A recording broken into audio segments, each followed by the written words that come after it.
শুরু করছি মহান আল্লাহ তাআলা নামে, যিনি সর্বশক্তিমান এবং পরম দয়ালু। আমি অ্যাডভোকেট আখতারুল ইসলাম জিন্না এই পর্বে আপনাদের সাথে আইনের কিছু খুঁটিনাটি বিষয় নিয়ে সংক্ষিপ্ত আকারে আলোচনা করে থাকি। আজকে যে বিষয় নিয়ে আমি আপনাদের সাথে আলোচনা করব সে বিষয়টি হচ্ছে, কোনো সম্পত্তি যদি কেউ অবৈধভাবে দখল করার চেষ্টা করে বা দখল করে, তখন আপনার করণীয় কি।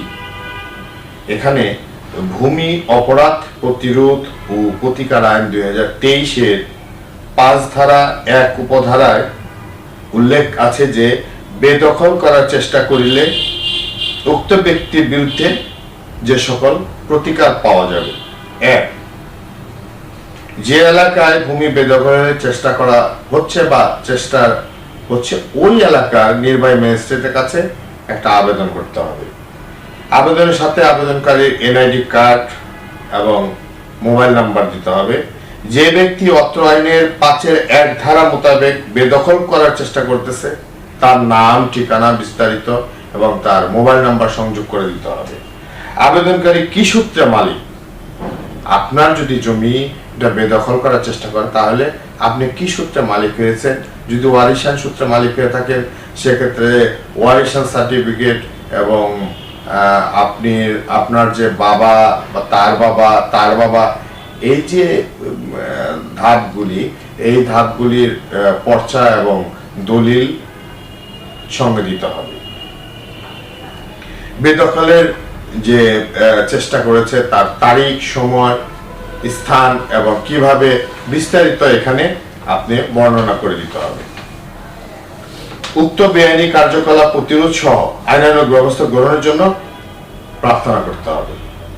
এই দাবির সাথে আপনি যে প্রার্থনা করবেন, দরখাস্তটা করবেন, সেখানে ভূমির তফসিল, সর্বশেষ জরিপ খতিয়ান নম্বর এবং সংশ্লিষ্ট মালিকের নাম ও অংশ অনুযায়ী প্রাপ্য ভূমির পরিমাণ, 3 নামজারি খতিয়ান নম্বর, নামজারি কেস নম্বর, জোট নম্বর, ভূমির উন্নয়ন কর পরিশোধের বর্ণনা, মালিকানা সংক্রান্ত তথ্য, যেমন রেকর্ডীয় মালিকের নিকট হইতে বা ওয়ারিশান সূত্রে বা বন্টননামা দলিলের বা অন্য কোনো দলিলের মালিক।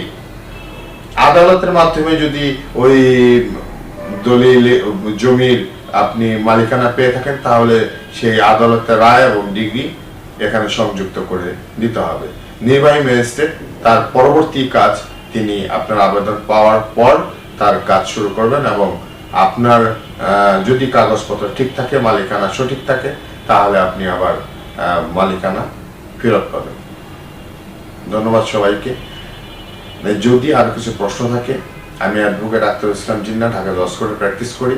আমার নম্বরটি নিচে দেয়া থাকবে, আপনারা নম্বরে জানতে পারবেন, অথবা আপনার কমেন্টস বক্সে যদি জানিয়ে দেন, আমি পরবর্তী পর্বে আপনাদের সাথে সেই বিষয় নিয়ে আবার আলোচনা করব।